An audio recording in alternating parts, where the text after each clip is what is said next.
you're looking to dive into topics on how to live a happier, healthier, more fit, and long lifespan, then you've come to the right podcast.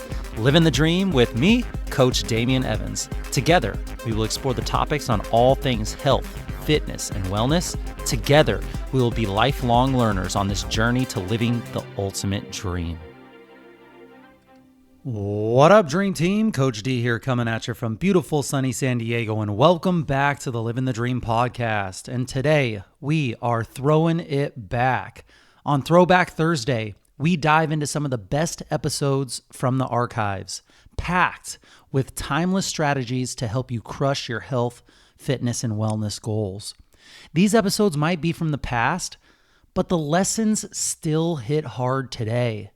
Whether it's a mindset shift, a fitness tip, or a nutrition hack, this throwback is here to remind you just how far you've come and how much further you can go. Now listen, this is one of my all-time favorites. We're diving into a question that I get all the time. I'm talking on a daily basis as a coach, trainer, and someone who's worked with thousands of people in pain. Should I stop doing this exercise if it hurts? Should I stop doing this exercise if it hurts? So we're going to talk pain, movement, injuries, mindset, posture, programming, tendons, recovery, you name it. And most importantly, we challenge the way that most people think about pain. You'll hear stories from my personal journey of healing from ruptured tendons, broken bones, and all kinds of setbacks. You'll also learn about the 7 fundamental human movements that every single person should be able to do, and what to do if the pain is keeping you from doing those movements. This episode is about ownership. It's about reclaiming your power and rebuilding confidence in your body, one rep at a time. Because pain does not mean that you are broken. It might actually be your body asking for some attention. Pain is not the end of the story. It's the beginning of your comeback. So whether you're a fitness newbie, a weekend warrior, or someone who's been struggling with chronic pain for years, this episode is a must listen. Let's roll it back to one of the most important conversations we've ever had on this show. Here's your Throwback Thursday. Should you avoid exercises if they hurt? An overview of pain. Let's dive in. All right, y'all. So today we're going to dive into all things related to pain and movement. How is it that a gymnast can jump, flip, rotate in ways that the average person can't even dream? How is it that a strong man can put 800 pounds on their back and squat into a full depth position and stand back up while another person can't even bend their knees with their body weight without pain? I see this all the time as a coach, where people come to me during the workout and say, I can't lunge or squat because my knees hurt, or I can't do push-ups because my wrists hurt, or I can't press overhead because of my shoulders. So for this episode, I want to dive into, should we be avoiding these movements? Is it the right thing to do if it hurts? Should we avoid doing those exercises just for now, or should we avoid doing them ever again? Is there even a right answer to this question? As with everything in fitness, health, and nutrition, everything is individualized, guys. Whatever situation you're currently in, when it comes to your movement and pain, you are completely different than every other person. Your imbalances, your strengths and your weaknesses, your posture, your everyday activity, your previous injuries, and even your emotional state and mindset about what you can and can't do. All of this is uniquely you. So as we go through today's topic, try not to get defensive about where you're at and what you can do.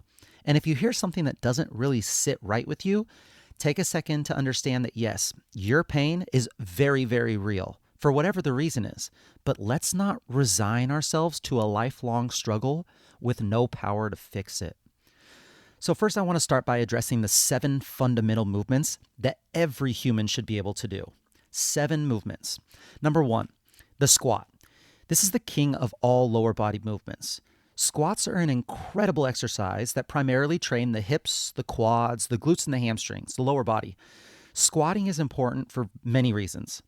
Some of the largest muscles in the body live in the legs. And if you have more muscle mass in your legs, you burn more body fat. The less excess body fat you have, the better quality of life you live. Squats help improve the flexibility and strength of the hip, knee, and ankle joints. In a world where getting up out of chairs and off the floor should be things that we're able to do easily and pain free, next time you're around a baby or a young child, check out how easily they just readily drop into a full deep squat and how they love to play around in this position. Now, somewhere along the line, our population has lost the ability to do this. How? Why?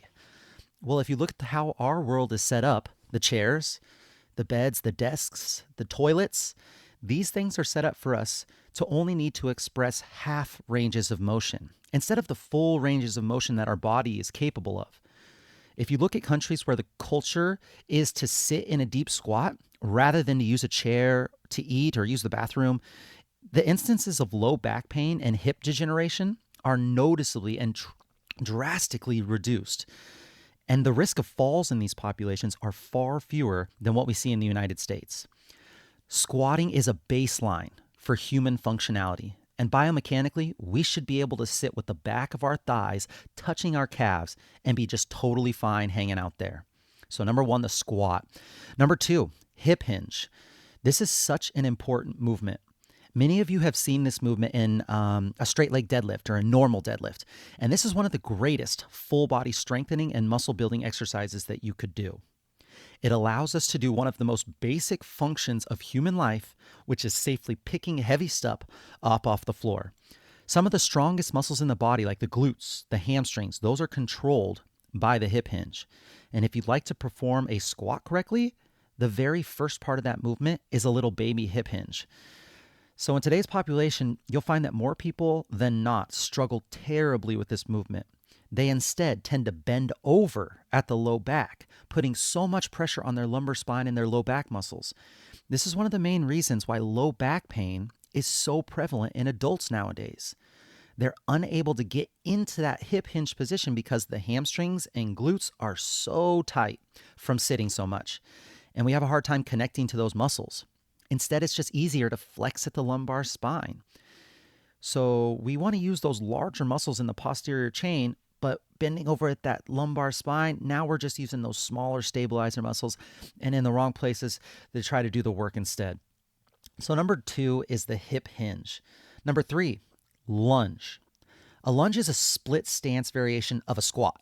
This movement is incredibly important for balance and lower body symmetry. An overlooked benefit of lunges is improved posture. Because in a perfect lunge, you have an upright spine with your shoulders back, and you're also asking your body to stay that way, all while moving the lower body. Something that we do very often when you think about when we're walking and running. It's just a variation of a lunge. So lunging, especially loaded, requires us to really work on our core stability. Everything you do with your arms and legs stems from your trunk. And lunging, along with squatting, requires you to really stabilize your entire midsection, including those abs. One of the things I love most about lunges is that it really increases your hip flexor strength and flexibility.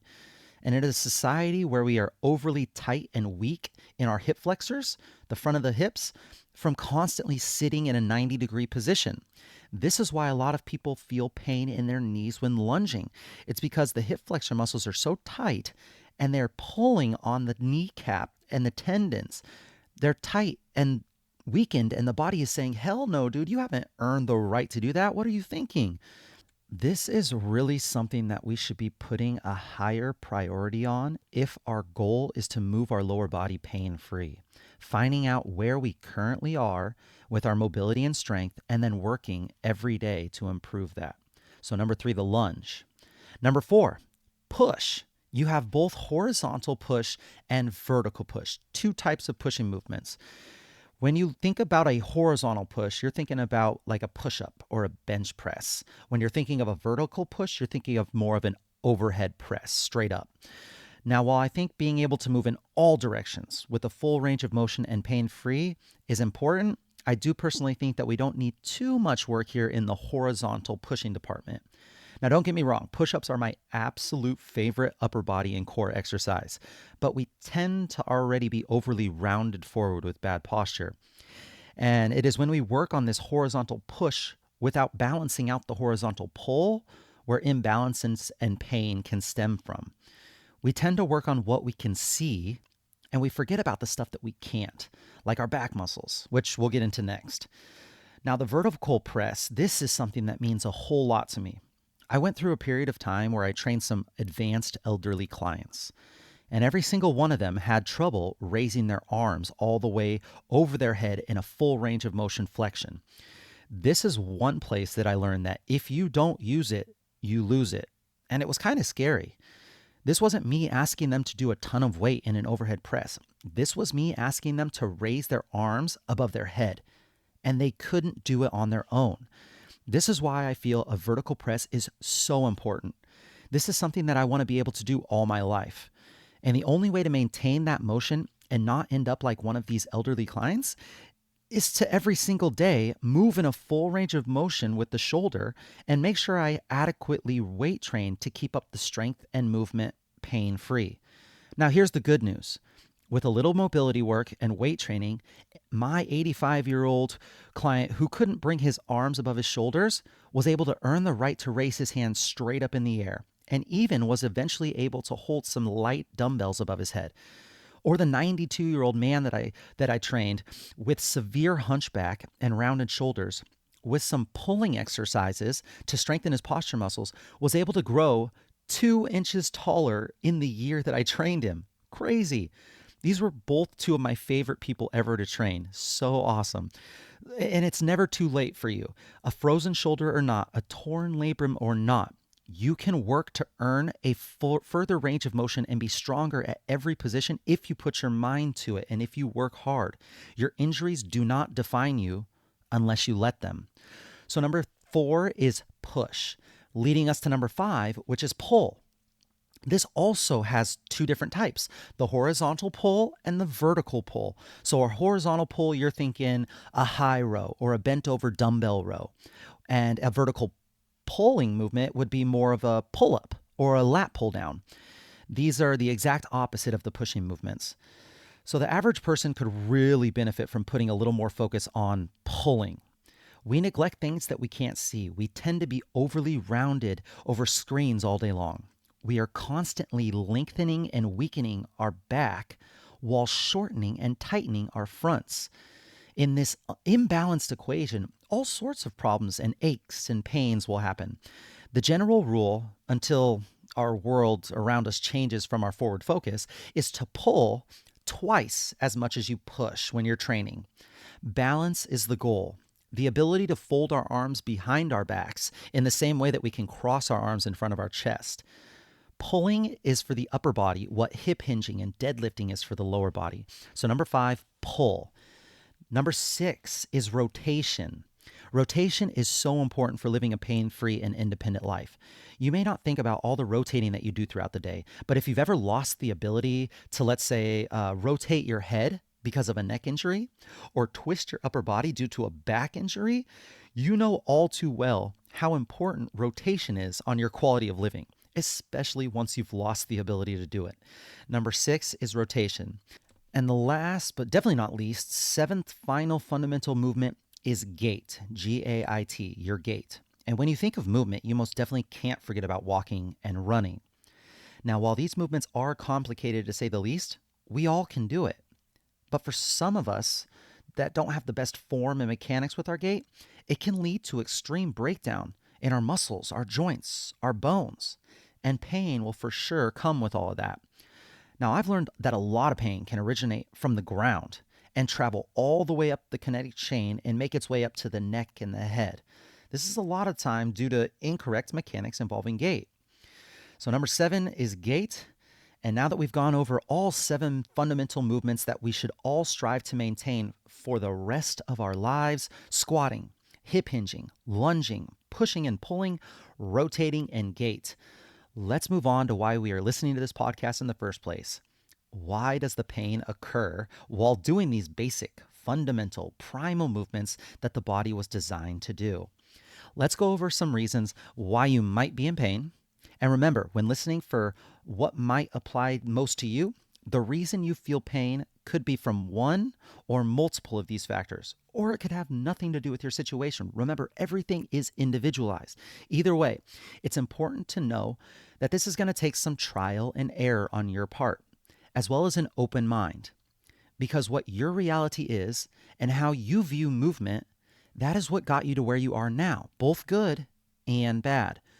When I took a look at why I kept getting injured as an athlete, I had to totally change my perspective. I was always the hardworking guy, put in as much work as I could, thought the harder that I worked, the more I beat myself up, the stronger and more athletic I would get. Now that was my mindset, and it made me the athlete I am today. All the good stuff. However, it also landed me in the emergency room with dislocated and fractured ankles, completely ruptured patella tendon, broken wrists, torn muscles. I could go on. If we want to fix something that we have done all of our life, we have to take a step back and be open-minded to different mindsets. So one reason why you might be feeling pain when working out is definitely the muscular burn. I want to get this one out of the way because this is actually a really positive thing, and a lot of people might not think so. When you exercise and you're doing everything properly, your muscles will start to burn, and a lot of people associate this burn with something bad happening. They've either never felt it before, or they've had a bad experience with going too hard and not being able to move for like the next 2 weeks. If you'd like to know the physiological reasons of why muscles burn when you're working out, check out episode 1, Why Sweating and Soreness is Not a Good Indicator of a Good Workout. Some people love this feeling. Arnold Schwarzenegger was famous for, in his movie, explaining the burn is better than sex. It's crazy to me that some people can explain the same feeling as a terrible pain and others can refer to it as ecstasy. This is very interesting to me. Definitely makes me put a lot more of my focus on how mindset shapes our emotions and our overall experience. Another reason why you might be in pain is lack of strength. Now this one, it's pretty straightforward. Your muscles have a certain level of strength right now. And if you were to exceed that limit, you know for a fact your body's going to tell you about it. Let's go with an example of a bicep curl. If your bicep muscle fibers are strong enough for you to curl 20 pounds just one time, but you attempt to curl 25 pounds from a fully extended straight arm all the way up to your shoulder, your bicep muscle wouldn't be able to move that weight. However, our entire body is capable of getting that weight up to your shoulder. So instead, your tendons and ligaments of your arm go under extra stress that they haven't trained and adapted to lift. You probably use a little bit of momentum to help get that weight up. Your forearm muscles and your shoulder muscles are all trying to help because your brain just says, dude, get this weight up to the shoulder any way that you can. Well, I'm sure we can all see where this might go. If you continue with this process, something is going to eventually give. When you're asking soft connective tissue to do more work than they have trained to do, your body is going to send signals to your brain that this load is too much for the muscle's current training load. And the brain will send pain signals to protect your body from injury. I see this all the time with squats, all the time. We're going to do squats and someone tells me that their knees hurt. I tell them to grab a TRX and assist with their upper body to take some of the weight off their legs. And they look at me like it was a miracle. My knees don't hurt anymore. Oh my gosh, this is amazing. When really all it was is your knee tendons were feeling the pull from your tightened and weak quad muscles, and your brain was telling you, hey, you're not strong enough yet to be able to lower your body weight with just your quad muscles. Don't do that or you're going to damage something. Another example of lack of strength, but coming from a different angle, would be poor connectivity and control of a larger muscle requiring smaller muscles to do the work instead. This is often the case in today's sitting culture when it comes to low back pain. People often feel low back pain due to what's called glute amnesia. Your glutes are huge, strong muscles, but when you sit as much as we do nowadays, those glutes are required to do less and less work. In the seated position, if you think about your muscles, your hip flexor muscles are shortened and the glute muscles are lengthened. And they're not required to fire very often. Just like when you do a bicep curl, in order for you to lift that weight up to your shoulder, Your tricep, the back of your arm, is required to lengthen and let go. If you were to try and shorten your bicep while your tricep was engaged, you wouldn't be able to. It would just be stuck in place. So the same thing happens when we're seated and the hip flexors shorten. Remember, the brain sends motor neurons to the muscle to tell it to move. And when we reinforce that more and more, when that pathway is reinforced, the more we're able to connect to that muscle and control the muscle. However, the inverse is true as well. The more we sit, the less our brain is asked to control the glutes. So when we lose that connection, we ask the smaller muscles and joints of the lower back to do the work instead. The more we program that pathway, the more we strengthen that poor movement. The more we put stress on the muscles and joints of the low back in a way that they aren't really designed to do. Your body's going to let you know of this improper mechanics through the mechanism of pain signals. The next time you feel low back pain, try this. Lay down on the floor and complete 30 hip bridge reps. So just do your hip bridge, your glute bridges, 30 reps, pushing your hips up to the sky, squeezing your glutes as hard as you can at the top. You're trying to reconnect your brain to the large muscle. After you've done that, hold a 30 to 60 second hip bridge statically. Really squeeze your cheeks and try to connect at the top. Just hold it 30 to 60 seconds. Once you've completed both the reps and the static hold, then do the movement. And I can almost guarantee that your issue of lack of connectivity, aka the glute amnesia, that will go away. And I'm guessing your pain will also dissipate. So lack of strength, yes. Next would be lack of mobility.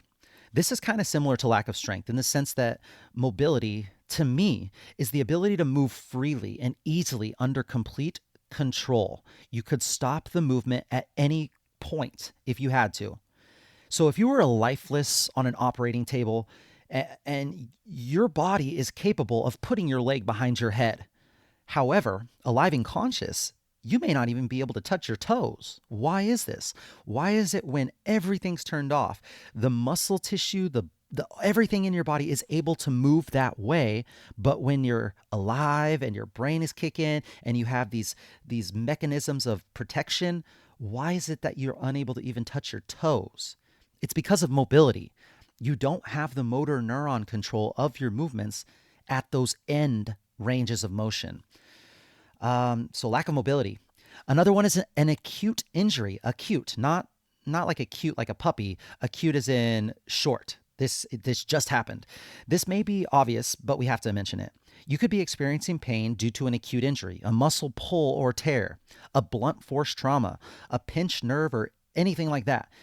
If you can pinpoint the exact moment of when and how you felt the start of the pain, it's quite possibly an acute injury.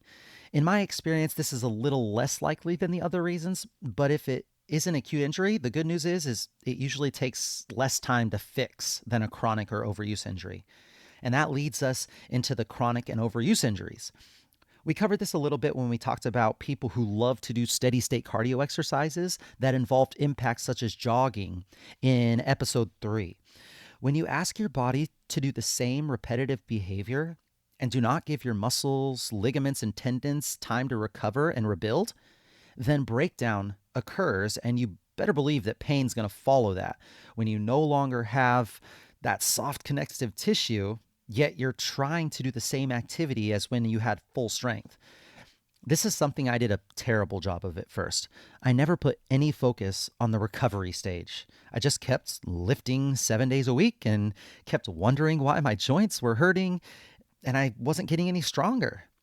It is in the recovery period where our bodies have time to rebuild, adapt to the stimulus that we've put on it. If there's no recovery time, then all you're doing is breaking the body down. Chronic and overuse injury. Another reason why you might be experiencing pain is technique, poor technique and alignment. This is a huge factor when it comes to pain during a specific movement or exercise. Let's consider the knee. A very common place for someone to feel pain is when doing squats and lunges. Your kneecap, it is a free floating bone. It's connected to the patellar tendon on the bottom, which is actually a ligament, but referred mostly as the patellar tendon, and which that attaches the patella, the kneecap, to the lower leg bones. Now, the quad tendon on the top of the kneecap attaches it to the quadricep muscle. Yeah, the thigh. So think of your kneecap as a train, and a train is on a track. You have the track of the train being the bones of the lower leg and the bones of the upper leg, and all of the muscle alignment. That creates the track of the train that the kneecap is traveling on. So when your upper leg, the femur, is in alignment with your lower leg bones, the tibia and the fibula, the kneecap can run its track through the groove that it's supposed to, and all is smooth and well.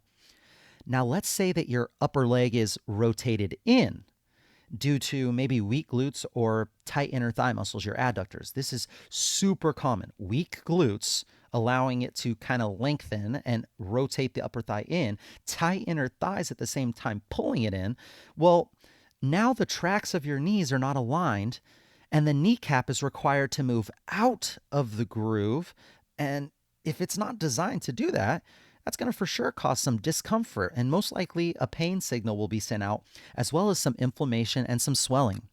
So in this case, I've used someone to put a mini band around their knees so that they can push out on that mini band and feel that tactile feedback that's going to twist that upper leg back into its track.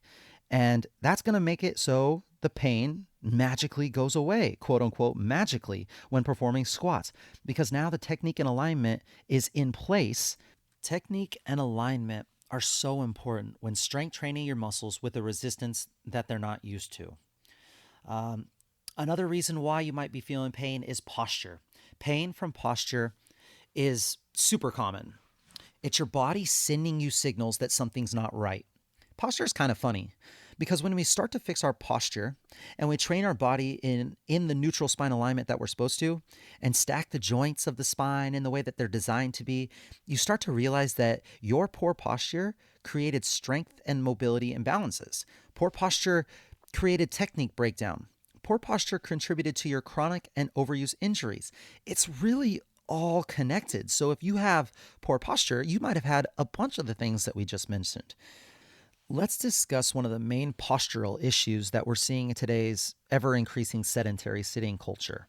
The more that we sit, the more common it is to see what is called upper crossed syndrome.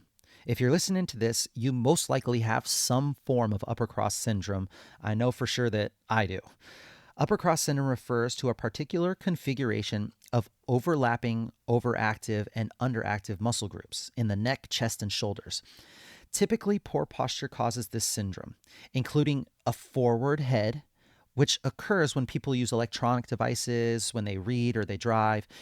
It involves forward rounded shoulders and tight chest muscles and rounded and lengthened upper back muscles.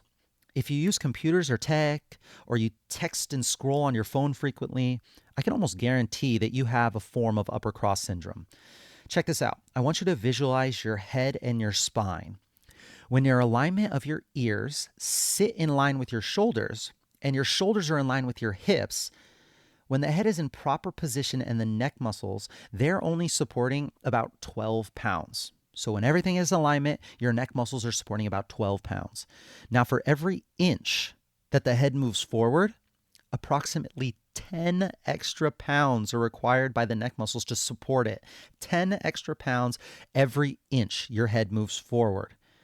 Here's another visual. Let's say you put a bowling ball on top of a broomstick. If you held that broomstick straight up in the air, directly in line with gravity, you'd have a pretty okay time holding that bowling ball up with a broomstick. Now, take that bowling ball just 1 inch forward. Good luck trying to hold that bowling ball up from the bottom of the broomstick. There's no chance. This is sort of what we're asking our spine and neck muscles to do when we drop our head forward. Gravity is taking that head and it's getting heavier and heavier and stressing our upper back and our neck muscles. This extra stress that we put on our muscles can cause them to get stretched and weak, while the others are getting tight and shortened. No wonder we tend to get neck pain and headaches from time to time. Right now, pull your shoulders back and wide. Pull your chin in like you're giving yourself a double chin. Lift the crown of your head to the sky like you're pulling a string straight up. This right here is what you should feel, and this is what you should be in for perfect posture. Do you feel how uncomfortable this is? Well, that's because we've spent years and years in forward, unnatural posture. This is our new normal. We must be obsessive about staying in good posture. We have to be for the rest of our lives. We have to use strength training to help us get there faster by focusing on pulling exercises for the back, and we have to immediately notice when we're falling back into our old lazy habits. Yes, it takes work. Yes, it is super hard. That's why we're all here with our upper cross syndrome. But what's the alternative? Pain. Looking like the Hunchback of Notre Dame when we're 80 years old. Suboptimal performance and technique with our movement. Fix your posture, and you may find that you fix all the other factors when it comes to pain, such as your imbalances, your chronic pain issues, your lack of mobility. Posture is super important. Next up, structural, programming, or nutrition. So let me break that down. Another reason you could be in pain, it can most definitely be structural. Something's not right. Maybe you've programmed a workload that is too much for your current training capacity, causing the structure to get damaged, such as muscle tears, tendons, ligaments, pain, stress fracture in the bone. And I'm not going to touch on this much because it's a whole nother beast of a topic, but it could, and most likely does, have to do with your nutrition. Your body is made up with the nutrients you ingest and metabolize. If you're not giving the body the macro and micronutrient building blocks it needs to repair and rebuild, then somewhere down the line, structural damage will occur, especially if the programming and the nutrition are not perfect. A lot of time when people feel pain in their joints, it's actually coming from their tendons and their ligaments and not really so much the muscles. We all know what sore muscles feel like, and then we know the pain that can happen in like the front of the knee or the side of the elbow or somewhere in the shoulder, but you can't really put your finger on just what it is. It doesn't feel muscular. Well, tendon pain is caused because your current training load exceeds your tolerance level. It's like when you're drinking at a party. If you've been drinking all your life, you'll be able to handle more alcohol. But if this is your first time drinking, only a couple drinks will probably make you black out. Blacking out is the equivalent of your tendon hurting. You've exceeded your training level by too much. Another way to think of this, I've heard it described as, think of it as a thermometer from 0 to 100. 0 being no training, maybe someone who was born paralyzed and can't use their legs, and 100 being your max potential through all proper training, recovery, nutrition. 100 is your max potential, 0 is no training at all. Now, let's just say right now your max potential where you're at right now is 60 out of 100. That's with your current training load. And you do a workout that requires effort to take it up to 70. Well, your workout just exceeded your tolerance level, and you're going to create what's called tendinopathy.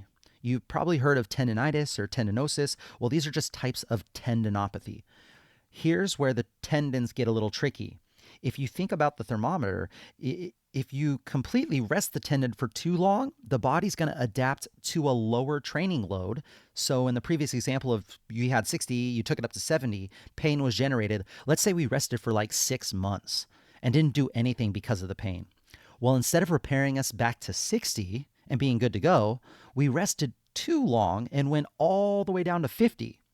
So the hardest part is being able to train your tendons just hard enough to create a tiny overload, let them rest just enough to where they repair where they're slightly higher than where they were and not go too far down. So our goal would be, if we're at a 60, we train to 70, let's say we let it recover to 65 and then continue training from there, trying to get a little more tolerant to each load every time we recover from a training session. But on the flip side, if you ignore the pain and you only give it 24 hours of recovery, then the 70, instead of dropping, it turns to 75 or 80. And now we're set up for an acute injury like a tear or a rupture. We have to balance the amount of load you place on your tendon to find the perfect amount that allows for the healing process to occur. Too little or too much will only make things worse in the long run. So you got to think Goldilocks principle here, just the right amount. What I have found that helps with this is to play with the variables of training. So let's say you're doing regular squats. Your tendon starts to send pain signals. The variables you could play with are load. So either using less weight, body weight, or a TRX to assist with less than body weight. You could play with your speed or tempo. I like to concentrate on slowing down and spending 3 seconds on the way down, 3 seconds on the way up, controlling the alignment of your knee, really feeling the muscles of the glutes stretch when they're supposed to, noticing the quad and at what point the squat is uncomfortable. Usually, the slower you go and the less weight that you use, the more you feel connected to the movement. This could tell you a lot of what you need to know by doing this. You could also play with the positioning of your feet, right? Wider to incorporate more glutes, hips, adductors. Closer feet to incorporate more quads, the front of your thighs. And while isometric exercises are really, really good for decreasing pain and increasing strength temporarily, they do little to improve the load-bearing capacity of the tendon. So eventually our rehab must move past the isometric movements such as wall sits or iso squats or pushing against something that's immovable. And we got to start using strength training exercises to accomplish this. Now, I found this out last year. Check this out. In 2017, researchers published data suggesting that a daily dose of gelatin, the ingredient that makes up Jell-O, the Jell-O that we use in Jell-O shots, those combined with ultra short bouts of exercise, such as sprints, plyometrics, or isometrics like wall sits, could help strengthen tendons, ligaments, bones, and cartilage. Jell-O can help our tendons? What? Tendons and ligaments are different than muscle because the blood flow to that area is minimal. So the strengthening process is different than muscles, as well as the healing process. Exercise is one key important strategy in strengthening tendons and ligaments, but these connective tissues don't respond like muscles. Muscles can benefit and withstand hours of exercise, whereas tendons and ligaments and bones, they get all the stimulus they can handle in about 5 to 10 minutes of exercise. After that, they derive no further benefit until they've had a chance to rest for around 6 hours or more. So nutrition can help these tissues immensely, and the research shows that a combination of vitamin C and proline, which is the highly concentrated part in the gelatin of Jell-O, so vitamin C and proline can be a powerful supplement to building strong connective tissue. According to Keith Barr, who heads the Burlington, Ontario Functional Molecular Biology Lab at the University of California, he is leading the way in training for healthy, strong tendons and ligaments. He finds that a training regimen for your ligaments and tendons would look like this. Take 6 minutes of jump roping and do that 2 to 3 times per day, with at least 6 hours in between each bout. So 6 minutes of jump roping, either 2 to 3 times per day, but just make sure that your bouts are more than 6 hours apart. And about 1 hour to 30 minutes before each session, consume collagen, the Jell-O, and vitamin C together. He suggests that about 15 grams of vitamin C should do, and that's what you're looking to hit. The results of his regimen show that just with jump roping alone, you can double your rates of collagen synthesis. But if you add the supplement and the jump rope routine, it could add up to an overall 4-fold increase in the strength and the amount of force that your tendons and ligaments can handle. That's crazy. Vitamin C with a little bit of proline and then that jump roping, put it all together, you could almost 4-fold increase the strength of your tendons and ligaments. That's amazing. Some other aspects of pain could be from diminishing bone density or bone stress. Muscle soreness or damage can definitely be a reason why you're in pain, but luckily this is fairly temporary. And also nerve pain, such as sciatica or pinched nerves, could be a source of your pain. These are all very, very real and all very frustrating.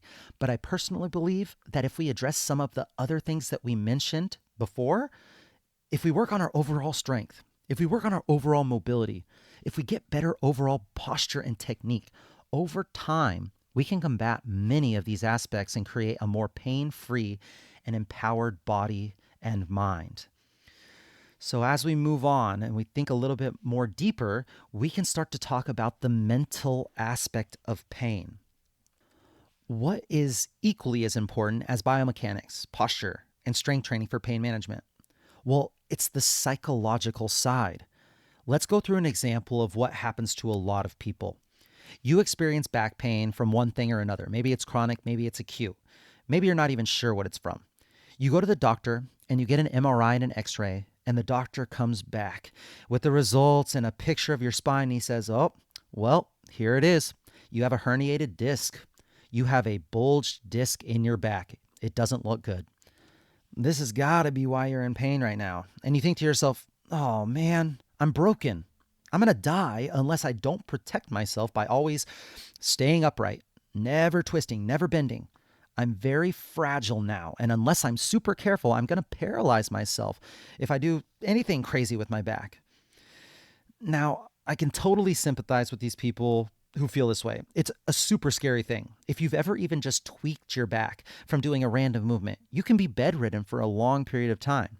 It's scary, and I get that. However, what just happened is that person's perception of danger and threat has now skyrocketed. Now that person is totally focused on their back 24/7. When they bend down to wash their legs in the shower, they're going to be super careful and slow and protected because they think that their disc is going to just shoot right out of their spine if they bend or move the wrong way. And in most cases, this thought process, it extends way longer than it should because of the psychological aspect of the injury and not because the injury is still healing. The injury usually is healed up far before the psychological distress goes away. Friends, I can't say this enough. Your diagnosis does not define you. I don't care how smart the doctor is, or the physical therapist is, or the expert in his field is. If they say you have a diagnosis that you can't do anything about, please find yourself another healthcare professional. There have been paralyzed people who have earned the ability to walk. There have been terminally ill cancer patients diagnosed with only days left to live that have miraculously lived decades longer. And there have been people with things that you have now that are completely pain-free. You are not your diagnosis, and your diagnosis does not define who you have to be. What happens when you start to see all movement as dangerous? Well, let's think about it another way. Let's consider those who are starving from lack of food, maybe over in third world country somewhere. Well, when you are starving, your body lacks the nutrients it needs to rebuild and strengthen bones, muscle, and connective tissue. Your brain is going to tell your body to stop moving as much because if you don't stop, you're going to waste away and die. Well, what do you think will happen if your body and brain perceive an injury? Your brain is a powerful thing. It's going to tell you to do the same thing. It will automatically tell you to stop doing anything that could possibly put you at risk. It's a protective mechanism. And how does it do this?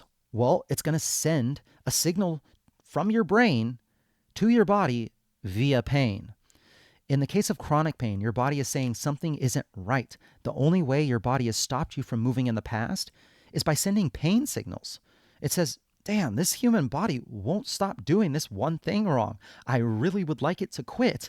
But the only thing that has responded in the past, and it's the only reason that they've listened to me, is when I send pain. So even if your current imbalance of having one foot turned out more than the other, or one hip that hikes higher than the other, or rounded shoulders and bad posture, even if that imbalance isn't necessarily causing structural damage or as dangerous as like a broken bone is, it is still sending the pain signal because that's what you have responded to in the past. So the question that we really have to ask is, how should we be looking at pain? Pain and structural or tissue damage could be related, but they don't always have to be related. Pain is there to protect the body. It creates strong neural pathways to control how you move. So yes, technique and programming and not resting, those are all factors that could cause pain. And almost everyone accepts these factors. Yet when we start to talk about psychological, people tend to get defensive because they say, it's not just in my head. It's not. They are actually feeling this, but that should not be the reason people disregard psychological factors. From the words that you use, to the thoughts that you think, to the past experiences and movement and injury, and our brain's perception of danger, these are all real and one should not be accepted more than the others. I want to go off on a little tangent here and really drive this thought home. There was a very interesting study done with a phantom fake hand. This study had a participant sitting across the table from a practitioner that was administering the test. She stuck her hand in a covered box. Now, here's where it got trippy. At the other side of the box was a rubber hand, so it kind of looked like the participant's hand was sticking out of the other side of the box. So what the practitioner did was stroke both the rubber hand and the participant's hand at the same time in the same way. The participant can feel their hand being stroked, but can only see the rubber hand getting stroked. After a certain period of time, the participants started to feel the rubber hand being stroked because they could visually see it, even though the practitioner had stopped stroking their real hand. That's super freaky, right? This was even pushed further to a point where the practitioner stabbed the rubber hand and the individual actually feels a sharp shooting pain and shock, even though it was nowhere near their real hand. That is crazy. So this study shows that whether or not you have symptoms or not, whether or not you're actually injured, it doesn't matter. If your brain perceives danger or injury, it can have the same very real effect. Fascinating, right? Friends, what we have to realize is that if we all went to the doctors and got a huge full body scan right this instant, I can almost guarantee you that every single one of us would have an injury somewhere. A bulging disc or a torn that, a deviated or imbalanced something. Yet, not all of us are experiencing pain there. What does this mean when it comes to the pains that we're currently feeling? And how can we not put the importance of psychological pain as high as the other factors? We have to. Yes, it could be your technique, your posture, your programming, your lack of recovery, and all the other things. But it can and most likely does come from some sort of psychological signals or distress.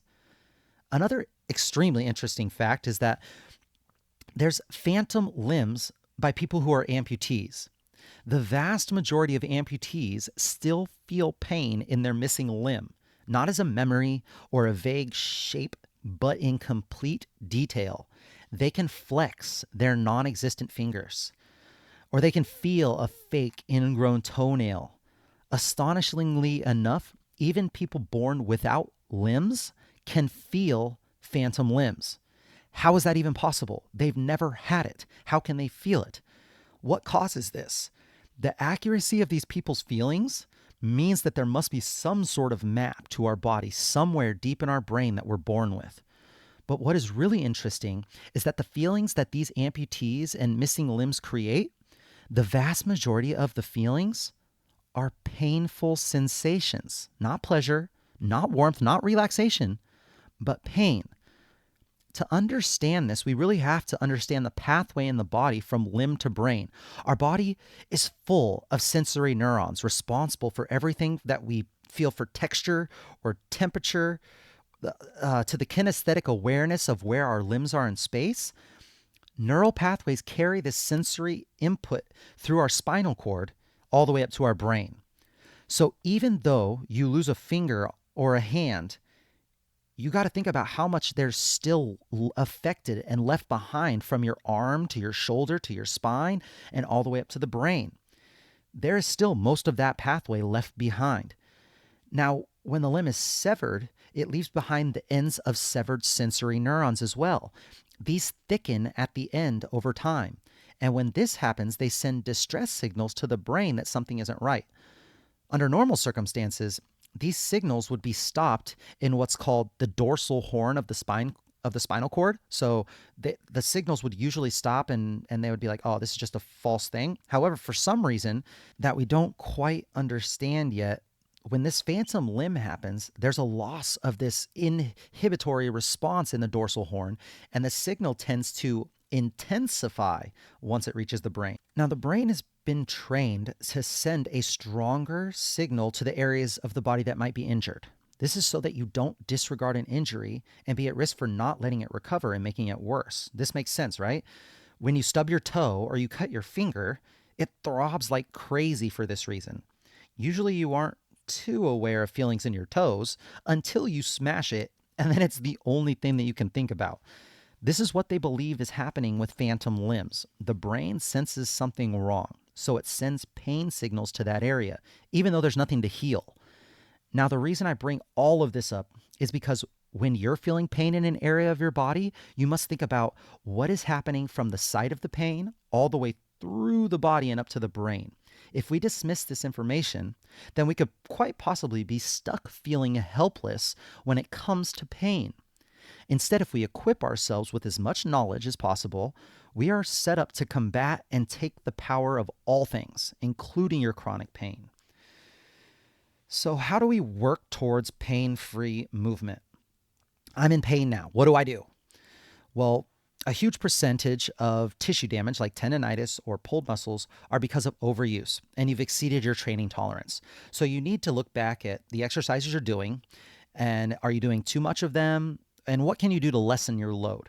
Or maybe what can you substitute with your current training that your body can better withstand?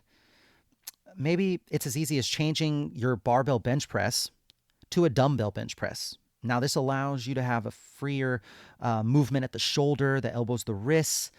You can go lighter. You can feel any imbalances. You also have to address all things psychological.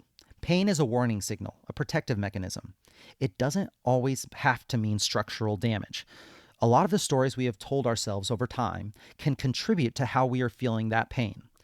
Your brain is being overprotective and overvigilant. The brain learned to protect you. That means that learning can get you out of pain as well. We have to retrain the brain by being as active as possible. Active, not passive. Move more. Any type of movement will suppress pain signals over time. Passive techniques like massage, dry needling, fascia scraping, this is mostly short-term temporary relief. Don't get me wrong, I love a good massage. The brain has to learn that it is safe to move. It has to learn that there is no threat. Otherwise, the pain is going to come back. If it's chronic pain, it's a pathway that you have ingrained over a long period of time, sometimes years or decades. That's going to take time to relearn and overcome. But I'm telling you right now, the risk of inactivity is far greater than the risk of activity. But you have to do it the right way, right? You have to start slow. Start with mobility work and relearn what your body can do and what it struggles to do, even though you should be able to do that particular movement. Start small with shorter bouts of activity. Don't push to a point where you make the pain worse. Just try to progress over time. And over time, you'll be very surprised at the progress you can make. Just be patient with yourself. Be consistent. This will be a continual process of learning how to better move your body. And it's all about your brain. Your brain drives everything that you do. And acquiring a healthy relationship with movement could be the answer you need to get rid of your chronic pain. I'm hoping that you can see better now how powerful the brain is, how our perception of reality is molded by our experiences, our habits, your mindset. We are in control. I want to finish off by talking about a few things that can help us with pain relief. So, of course, nutrition for pain relief. You are what you eat. Your body is made up of what you put into your body. So, of course, nutrition is going to play a huge factor in how you can keep your bone, joints, muscles, and organs healthy and pain-free. There are foods that help with anti-inflammatory effects and joint lubrication for smoother processes in the body. And I've heard experts say to eat the rainbow every single day. If you are struggling to find the source of your pain, along with all the physical things that we talked about, make sure you're hitting your recommended vitamin and mineral daily intake, preferably by eating natural whole foods and supplementing when that's just not an option for you. Another thing we can do is mobility for pain relief. I cannot recommend enough doing mobility work for pain relief. Mobility work is different than just stretching. It's more active. Your goal for mobility work is to move through whatever range of motion that you have earned, and you want to apply tension there. You want to stay at your end of range of motion and really flex and squeeze. And what you're trying to do is you're trying to connect to the muscles and quote unquote turn them on, for lack of better terminology. It should be much more active than stretching, with more of a flow than long static holds in the same position. Here's the example. If you're working with your spinal rotation mobility, You can get on your hands and knees in a tabletop position. Take one hand to the sky and have your eyes follow your hand up. You want to get as far as you can with that rotation. Once you're there, hold at the end range of motion for 3 to 5 seconds. Push into the end range of motion without doing too much bouncing. You want to connect to the muscle fibers controlling your spine to be able to do that at your end range of motion and someday work to get even further. You can then let it go and try to go back and get a little bit deeper on that same side, or you can flow from left to right, feeling if one side is tighter or has more range of motion than the other.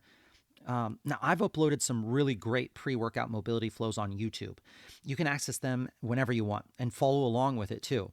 If you'd like some ideas on how to do that, search on YouTube. You can just search me, Damian Evans, or search Eat the Frog Scripts, and you can find these videos from everything from pre-workout mobility to wrist or shoulder or hip mobility. Check them out. Let me know what you think. I challenge you to try to work on mobility every single day, at least 5 to 10 minutes. I challenge you to try a mobility flow before a workout and see how a little bit of time taken before your workout to prime yourself can have amazing benefits on performance and less pain in joints during the workout. And lastly, stretching with breath work for pain relief. This is something I highly recommend to do late at night before you go to bed. You hold a lot of stress in your muscles, and you could be tensed up in areas that you don't even know or feel. I love to do a bedtime yoga practice right before bed, where it's more slow, yin type yoga, where you're holding stretches for minutes at a time and you're really working on your breath. A simple type of breathing you could do it right now, is a 4-count breath. Do this. Close your lips, seal your lips, and deeply breathe in for 4 seconds to your belly. You can breathe in by doing like you're surprised, but your mouth is closed, and it's more smooth and slow and deep. So do it with me. Big 4-count breath in, 2, 3, 4. Hold, 2, 3, 4. Nice exhale with your lips closed. 2, 3, 4, and hold. 2, 3, 4. You could do that for as many rounds as you like, for as long as you like. And even if you just did the one round with me just now, how much better do you feel? It's so great, right? The power of the breath. It's crazy what connecting to your muscles while breathing can do. You realize that it's all connected. If you sit down with your legs extended in front of you and you reach to touch your toes, if you just hold that and then you control your breath while doing it, you'll notice that 2 or 3 minutes later, you are far deeper into that stretch than when you first started. Your muscles have the capability to move there, but your body is constantly in protective mode. Take 5 to 20 minutes each night to wind down with stretching and breathing, and I can guarantee a lot of your late night pains and aches and restless leg stuff will feel much better. One of my favorite things to do when in chronic pain is to breathe and focus on trying to make my one breath last as long as possible. I close my eyes, seal my lips, and breathe in through my nose and the back of my throat. And it's like that surprise sound, but slower and deeper. And I try to make each breath go as long as I can. I fill my body with as much air, and I feel my back, my ribs expand. I feel my belly fill like a giant balloon. I actually imagine my whole body filling with air like a giant balloon. And when I don't think I can inhale any more air, I just give a couple of short inhales, filling it even more, like you're topping off your gas. I then hold it, and I hold it until I'm a little bit uncomfortable. I hold it until I kind of get that, not like pass out lightheaded feeling, but it is a lightheaded feeling. I want to create a tiny amount of stress in my body so that it resets what it has been doing automatically all day. And then once I hold it, I slowly exhale, and I try to make that last as long as I can. 10 seconds, 20 seconds, 30 seconds. How long can I make that exhale last? How much air can I get out of my body? Can I deflate that balloon entirely? Once all the air is out, I hold again, and I try to connect to that space between the breaths. You'll find some pretty gnarly stuff happen psychologically when you do this. I want you to try it out. Let me know, what's the longest breath that you can make? Is it 1 minute? Is it 2 minutes? I want to know if you can beat me. I would bet that some or even all of your chronic pain slowly melts away after doing this for 5-10 minutes. Pain is different for every single person. Pain is all about how your brain is interpreting the physical stimuli that is occurring to your body. When it comes to exercise and movements, like squats, lunges, push-ups, those 7 fundamental movements, should you avoid these exercises if they cause pain? In my opinion, absolutely not. You are a human who should be able to perform those 7 fundamental movements, and if you can't do one or more of them pain-free, it's your job to figure out why you can't and slowly work towards being able to do it. So whether it's your lack of strength, your poor posture, your alignment, your technique, you must take the time and invest in yourself. Figure out what's causing the problem and put in the work to fix it. What's the alternative? Well, we've seen it in our elderly population. People who walk with canes or have to even get around in wheelchairs. People who have stopped moving in those seven fundamental ways have now lost the ability to do it. If you don't use it, you lose it. If an exercise does cause pain, don't fight your way through it. Don't just keep grinding painfully away through it. Instead, step back and go through some of the things that we talked about today. If you take away some of the resistance and make the exercise lighter, does that help with the pain? No. If you change the alignment and you push your knees out a little bit, does that help? Can you mobilize the joints and dynamically stretch the muscles around the pain? And does that help at all? Do what you can do pain-free and figure out how you can slowly work to get deeper into each movement. And then once you have earned the right to go through the full range of motion with just your body weight, then work to start to add load and strengthen in a full range of motion. This is your individual journey and an opportunity to explore this amazing machine that is your body. Pain is an unpleasant sensory and emotional experience associated with an actual or potential tissue damage. Pain is something that we experience, so it's best measured by whatever you say it is. It can be described on a scale of 1 to 10. It can also be described as sharp, dull, radiating, burning, or aching. When you get hurt, special tissue damage sensing nerve cells called nociceptors fire and send signals to the spinal cord and up to the brain. All of this information ends up in the cortex, which tells our body what to do with the pain signal. Some people take that information and allow it to motivate them to do great things and make changes for the better. Others take this exact same information and become helpless and hopeless and slowly let it take away their independence, their quality of life and movement.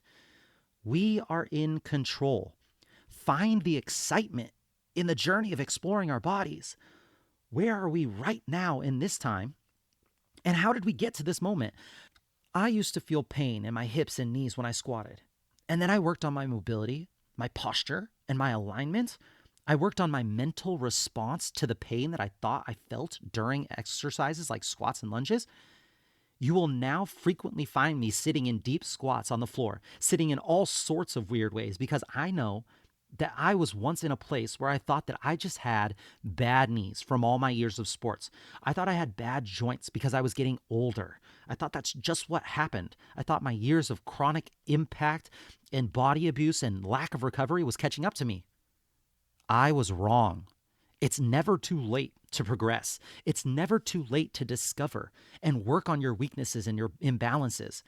And in the end, it's all about taking responsibility and ownership of the entire process and finding the joy in the journey to discovering what your body can really do and is really capable of.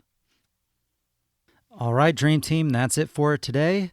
Please share with me any knowledge, thoughts, or questions you may have on today's topic. I'll make sure to answer and discuss on the next episode. You can ask your questions in the comments section or message me on any of the social media platforms. Also, I would be so thankful if you shared this episode with any of your friends or family that may be able to benefit from today's podcast. I would love it if you could do me a solid and screenshot this podcast and share it on your social media platforms and just write one takeaway, one aha moment that you got from this episode. This will help me know what's really valuable to you, and so I can keep the good information coming. And it also lets your network know if this podcast is worth a listen to them. Thank you so much for listening and learning here with us on the Livin the Dream podcast. We are so grateful for you being a part of this lifelong learning journey. If you have any topics you'd like to discuss, please let us know in the comments or by messaging me on Instagram at CoachDamian_SD. Be kind to someone today. Smile at someone today, and leave every person you come into contact with better than before. Until next time, friends, keep living the dream.